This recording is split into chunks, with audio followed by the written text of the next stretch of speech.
It got popped good in the back.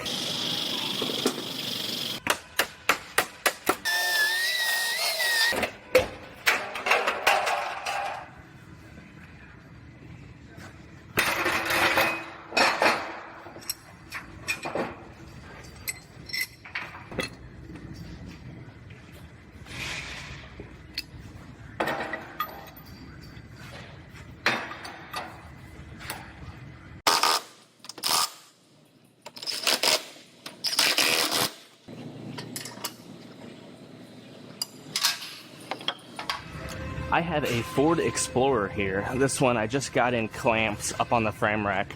It got popped good in the back, and it's getting a new outer rear body panel, which I have right here. But I'm gonna go ahead and I'm gonna make some pulls. I wanna pull all of the damage out and straighten out everything else before I start cutting it apart. So I'm gonna make some pulls on it first and get it roughly pulled out, then I will start cutting this center outer rear body panel off.